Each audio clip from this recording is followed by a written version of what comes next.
Hello, church. My name is Breean Elliott, and I have been attending the Free Methodist Church of Santa Barbara for about 6 years now. And if you don't know me, I'm married to Jake Elliott, the pastor of worship here. I have worked the last 7 years in social work in Santa Barbara, specifically with adults with developmental and intellectual disabilities, teaching independent living skills. I was very honored when Pastor Nikki asked me to do a Wednesday word, and I'm excited to share a few things God has taught me through my work. The theme for this month is the one another passages. Today I'm going to specifically talk about loving one another through compassion. John 13:34, "A new commandment I give you, love one another as I have loved you, so you must love one another." In my specific line of work, I have been pushed to learn about compassion in very tangible ways, and I'm going to talk about 3 of them today. The first way I've learned to love one another through compassion is through suffering with. The Latin root for the word compassion is pati, which means to suffer, and the prefix com means with. So compassion, originating from the word compati, literally means to suffer with, to walk alongside, to be there for people. Psychologists tell us that trauma is what happens when people face suffering alone. We need company, support, and empathy to fully process through difficult times. Through social work, I have learned the power of simply being with someone in their moments of weakness and loneliness. There are a few specific instances that stand out to me as examples of this. I was on call one evening and an individual was reported missing and their roommates were worried about them. I found them at a park they like and simply sat and listened as they expressed some deep anxiety they were feeling. All I could do was be there for them and listen, and that was just what they needed in that moment. Other instances came with weekly check-ins with people who I knew would be rude to me, and I had to learn how to show grace and patience in moments where I really didn't want to. I would often sit for hours with people in urgent care or doctor's offices so they wouldn't be alone. And perhaps most significantly, I sat and watched TV with someone who had just heard a family member had tragically passed away and needed someone nearby. Showing compassion is sitting with and suffering with. The second way I've learned about compassion is through advocacy. In our society, adults with disabilities are often treated as children and not respected as contributing members of their community. Part of showing compassion is treating people as adults, as equals. Part of this is holding these adults accountable, being a truth teller, supporting people and living the life they choose.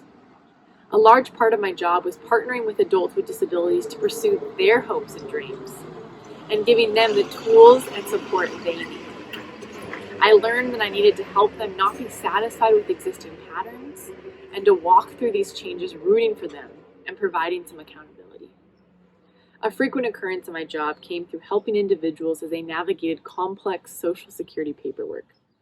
Part of advocating for them was translating, simplifying terms to allow them to be able to complete it on their own. This also included informing people of their inherent rights and identifying moments of a discrimination so that they could learn to recognize it for themselves. Alongside this, I was often in communication with landlords, doctors, family members, and insurance companies, all to ensure that these adults were being represented and ensure things weren't falling through the cracks. Additionally, to make sure these individuals were not further disadvantaged by not knowing how to navigate some of the complicated systems. Showing compassion is advocating for people when they can't advocate for themselves. The third way the Lord has taught me about loving one another through compassion is through empowering.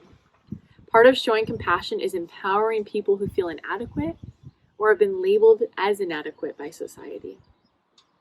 Part of this was instructing, coaching, and encouraging, but the other side of this was needing healthy boundaries and learning how much to get involved, when to say no, as to not allow for codependency. For example, there were times when I found myself in the middle of a conflict between peers. When they wanted me to get in the middle for them, it was my job to empower them to speak up for themselves and express what they felt and needed to their peers directly. Compassion is not doing things for people who are fully capable of doing it for themselves.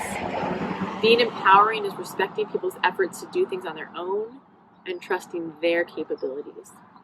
Another form of empowerment I would often feel called to at work was celebrating small victories and having a heart of positivity, even in frustrating situations. I learned that compassion requires being a learner, always looking for ways to improve in all of these areas, being humble and recognizing that I don't have all of the answers, being open to feedback and learning from mistakes. This included making space for people to feel listened to and heard, and creating opportunities for people to see their potential when they are unable to see it for themselves. Showing compassion is empowering people to be the best version of themselves. I'm not saying all Christians need to be social workers, but in this line of work, the simple love that Jesus calls us to has come alive for me. I am struck by how much we need one another, which is why I think Jesus highlights these one another passages. Let us come alongside each other, sitting with, suffering with, advocating for, and empowering. Romans 12 says, don't just pretend to love others, really love them. The Lord calls us to higher and deeper love by enlarging our hearts for greater compassion, to love one another.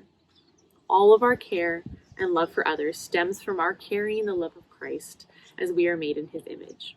As image bearers, we have the compassion that shares in his suffering and the suffering that is around us. It's a holy thing to have compassion, and I believe it is one of the greatest ways to love one another and allow Jesus' heart to beat in ours as we experience life with one another. So church, my heart is that the Holy Spirit will use and interpret anything I shared today to encourage and strengthen your spirit as you seek to be an image bearer by sharing in his compassion and the world you influence. This has been Wednesday Word with the Free Methodist Church of Santa Barbara. We hope you will join us for worship this week. We will be gathering live under the tent at 9:30 a.m. and we'll be live streaming the service online at 9:30 a.m. as well. We hope to see you there.